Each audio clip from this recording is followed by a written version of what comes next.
Hello everyone, welcome to the online classes. I hope आप लोगों को ये चैप्टर समझ में आ रहा होगा, है ना। चैप्टर नंबर 4 हमने स्टार्ट कर दिया था, that is sorting material into groups, है ना। ये चैप्टर आप लोगों को समझ में आ रहा होगा। आज इस चैप्टर को कंटिन्यू करते हुए आगे बढ़ते हैं। पेज नंबर 64 पे आइए आप लोग। पेज नंबर 64 पे है प्रॉपर्टीज ऑफ मटेरियल, है ना। प्रॉपर्टीज ऑफ मटेरियल्स मतलब कोई भी मटेरियल्स हम ले लें, आपके सराउंडिंग में कोई भी मटेरियल्स हो, चाहे वो बॉटल हो, चाहे वो चौक हो, चाहे ये मार्कर जैसा हो, चाहे कुछ भी एक्स वाई जेड, उनकी कुछ ना कुछ प्रॉपर्टीज होगी।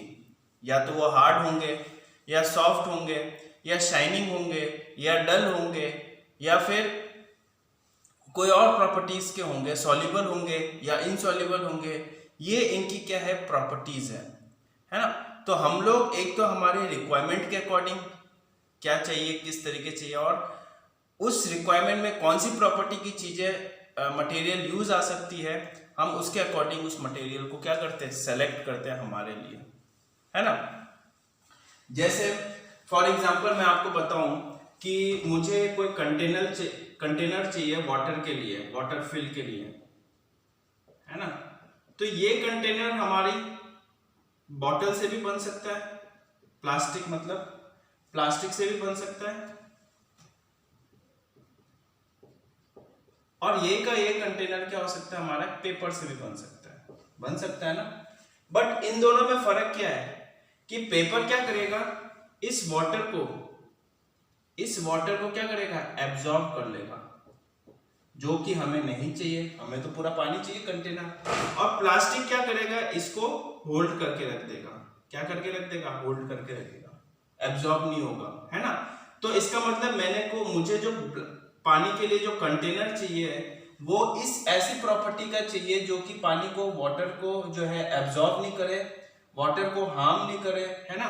तो वो उसके लिए कौन सा बेटर ऑप्शन रहेगा मेरे लिए, प्लास्टिक की चीजें, है ना, या फिर कोई भी पॉलीमर की चीजें, पॉलीमर से बना हुआ कोई भी चीज, है ना।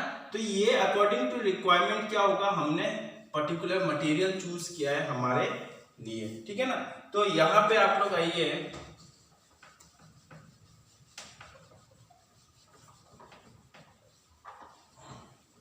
पेज नंबर 64 पे आइए।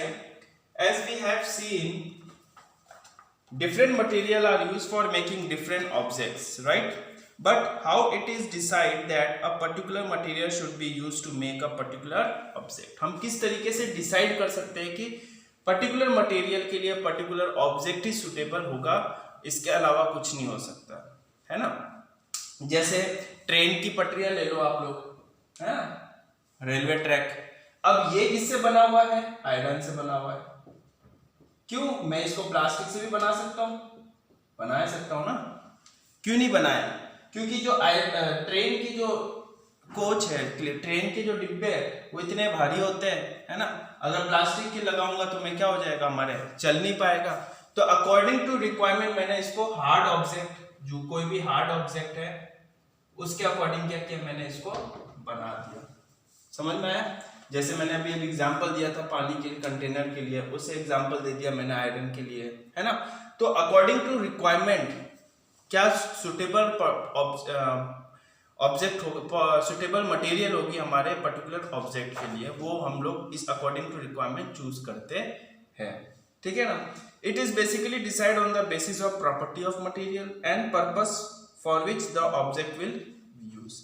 तो बेसिकली दो, एक तो हमारे किसके लिए, प्रॉपर्टी ऑफ मटेरियल की प्रॉपर्टी की क्या है, और जो भी है कौन से पर्पस के लिए उस ऑब्जेक्ट को हम यूज कर रहे हैं, ठीक है ना। तो ये चीजें जो है इस दो चीजों की वजह से हम पर्टिकुलर चीजें, मटेरियल की चीजें हम एड ऑन करते हैं, चूज करते हैं हमारे ऑब्जेक्ट के लिए, ठीक है ना। For example we do not store water in container made up of paper or cloth because paper or cloth will absorb the water and rest of the water will leak from them. मैंने अभी just example बताया आपको। Thus water is stored in glass, metal or earth pot as they can hold hold water, ठीक है। Followings are the various properties of material based on which we can group them. तो property of material के base पे हमने उनको grouping कर दी है, हमने उनको ग्रुप करके रख दिया है। सबसे पहला है हमारा हार्डनेस। ऐसे मटेरियल्स जो हार्ड है और हमें ऐसी जगहों पे यूज करना है जहां पे वो हार्डनेस मटेरियल की रिक्वायरमेंट हो, है ना। जैसे रेलवे ट्रैक हो गया, बिल्डिंग्स वगैरह हो गए, वहां पे आयरन के ऑब्जेक्ट्स लगेंगे। प्लास्टिक की बिल्डिंग बना दूंगा तो क्या मतलब, समझ में आया। तो अकॉर्डिंग टू रिक्वायरमेंट मैंने क्या किया, उसको चूज कर लिया। तो हार्डनेस के बारे में देखिए, some material are hard to compress by hands while other can be compressed easily. Those material which are difficult to compress are called hard material. ऐसे मटेरियल जो कंप्रेस करने में थोड़ा हार्डनेस होगा तो वो क्या होगा, हमारे लिए हार्ड मटेरियल। जैसे मैं इस मार्कर की बात कर लेता हूँ, ये प्रेस करने में पे बिल्कुल कंप्रेस नहीं हो रहा है, तो ये कौन सा मटेरियल हो गया, हमारा हार्ड मटेरियल हो गया, ठीक है ना। बट मैं अगर इस बॉटल की बात करूं तो कंप्रेस करने पे प्रेस करने पे कंप्रेस हो रहा है, इसका मतलब ये कौन सी मटेरियल हो गया, आपका सॉफ्ट मटेरियल हो गया, ठीक है। सो while the one that can be compressed easily are called as soft material, ठीक है ना। तो एक्टिविटी नंबर जो 3 है वो आप लोग घर से आराम से कर सकते हो कि कौन स्टोन जो है हार्ड मटेरियल या सॉफ्ट है। Candle, eraser, hammer, utensil, chair, ये सब अपने आप लोग कर सकते हैं, ठीक है ना। दूसरा हमारी प्रॉपर्टी है मैग्नेटिक और नॉन मैग्नेटिक। कौन सी प्रॉपर्टी है हमारे, मैग्नेटिक और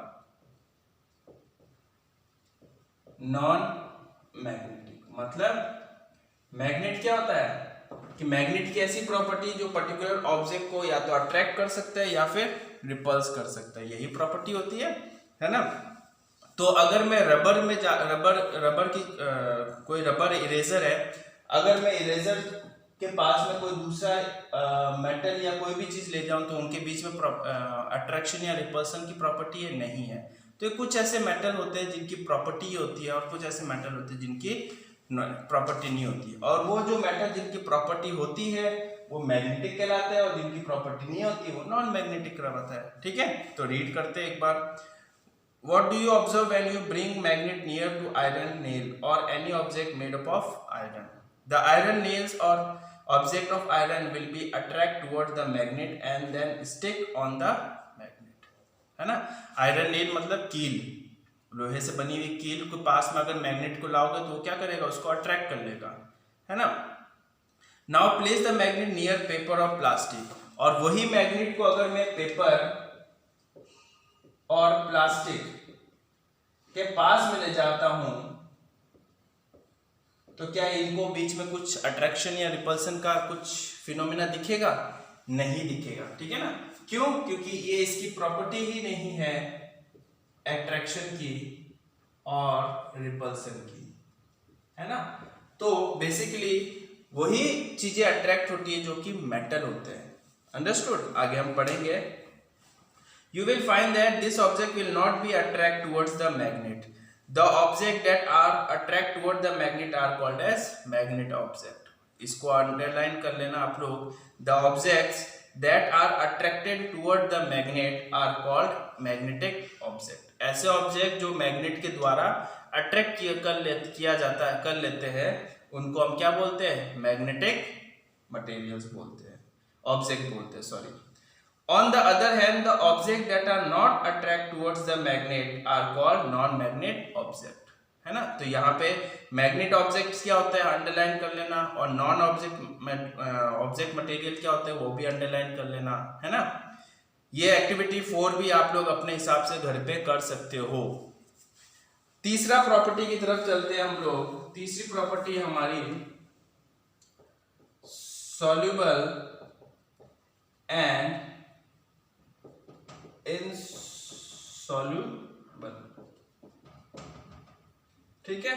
सॉल्युबल और इनसॉल्युबल मतलब सॉल्युबल वाटर में सॉल्युबल हो जाना, डिसॉल्व हो जाना, और वाटर में डिसॉल्व नहीं होना, ये भी एक प्रॉपर्टी होती है। जैसे मैं कोई कलर लेता हूं, इंक लेता हूं, इसको ऐड कर देता हूं वाटर में। तो जब मैंने इंक को वाटर में ऐड कर दिया तो पूरी तरीके से क्या हो गया, डिसॉल्व हो गया, है ना। बट अगर मैं लेता हूं सैंड प्लस वाटर, मतलब सैंड को वाटर में मिक्स करूंगा तो क्या पूरी तरीके से सैंड जो है डिसॉल्व हो पाएगा, क्या नॉन डिसॉल्व होगा। तो ये वाला पार्ट को क्या बोलेंगे हम, सॉल्युबल, और इस वाले पार्ट को हम क्या बोलेंगे, इनसॉल्युबल। आ रहा समझ में। सॉल्युबल प्रॉपर्टी, बहुत से ऐसे मेटल होते हैं जिन जो सॉल्युबल होते हैं और बहुत से ऐसे मटेरियल होते हैं जो कि सॉल्युबल नहीं होते, किसमें, कोई भी लिक्विड में, ठीक है। What happen when you add a sugar in water? It will completely disappear in the water. Disappear का मतलब पूरी तरह से घुल जाना, छुप जाना, है ना। चीनी के दाने अपन को थोड़ी ना दिखेंगे, वो क्या होंगे, वाटर के जो वाटर के बीच में, वाटर मॉलिक्यूल के बीच में ऐसे स्पेस होते हैं, उन शुगर क्या होता है, उन स्पेस में जाके फिल हो जाते हैं, ताकि हम लोगों को जो है दिख ही नहीं पाते हैं, ठीक है ना। बट एक लिमिट तक, हम ऐसे नहीं कि भैया हमने हाफ वाटर लिया और मस्त कम से कम 10 स्पून आपने शुगर डाल दिया, तो 5 जितना इसके बीच में जगह होगी, इन वाटर मॉलिक्यूल के बीच में स्पेस होगा, उतना तो वो घुल जाएगा। और अगर स्पेस ही नहीं होगा तो वो चीनी क्या होगा, नीचे जाके बैठ जाएगा, है ना, नीचे जाके प्रिसिपेट हो जाएगा, जमा हो जाएगा, ठीक है। However, when we add sand in water, it will settle down at the bottom of the container. आया समझ में। The substance that can be dissolved completely in water are called as soluble substance. Underline कर लेना इसको कि ऐसे substance जो कि water में dissolve होते हैं completely dissolve मतलब पूरी तरीके से dissolve हो गए, है ना, उसको हम बोलते हैं soluble substance.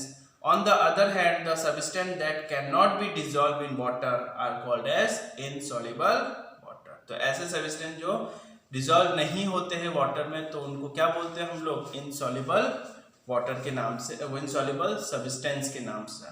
तो एक्टिविटी नंबर 5 भी अपने विवेक का यूज करते हुए आप लोग घर पे करेंगे, ठीक है ना, बहुत इजी है।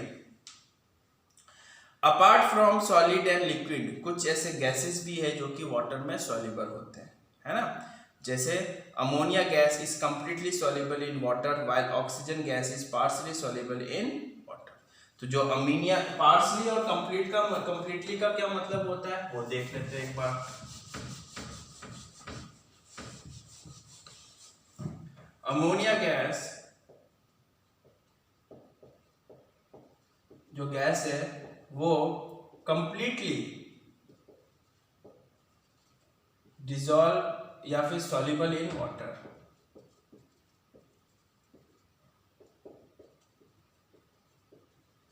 है ना। But in case of carbon, in case of oxygen, ये क्या होता है, पार्शली का मतलब होता है, पार्शली का मतलब होता है हाफ डिसॉल्व नहीं, है ना। In water, aquatic animal get oxygen from the water as oxygen is dissolve in water, they can not survive in the water that lack of oxygen. अगर वाटर के अंदर ऑक्सीजन की कमी हो जाएगी तो जो एक्वेटिक एनिमल्स या फिर अपन कह सकते हैं प्लांट्स, जो स्पीसीज है, वो अपने आप सर्वाइव नहीं कर पाएंगे, ठीक है ना। Carbon dioxide gases is mix in soft drink, आपने देखा होगा कोल्ड ड्रिंक या पेप्सी वगैरह आप लोग पीते हो तो उसके अंदर से वो बबल्स निकलते हैं, है ना, वो बबल्स क्या होते हैं, कार्बन डाइऑक्साइड के होते हैं, है ना। कार्बन डाइऑक्साइड की प्रॉपर्टी होती है कि वो ऊपर निकलने की प्रॉपर्टी होती है जब भी किसी के साथ मिक्स होते हैं, हम डिटेल में बड़ी क्लासेस में पढ़ेंगे। द फ्रीज और the bubbles in the cold drink shows the presence of carbon dioxide. Thus, object can be grouped according to their solubility in water. तो solubility in water के जो प्रॉपर्टी के हिसाब से ऑब्जेक्ट्स को हमने क्या किया, ग्रुपिंग कर दिया। तो ये जो असाइनमेंट है आपका 66 पे, पेज नंबर 66 पे जो असाइनमेंट है,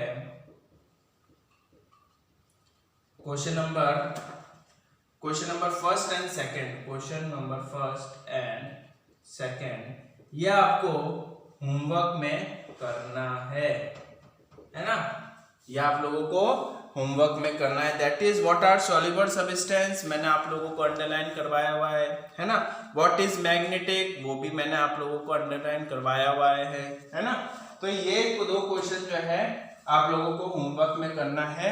रिमेनिंग प्रॉपर्टीज जो है वो हम लोग अगले वीडियो में कवर कर देंगे, ठीक है। Thank you.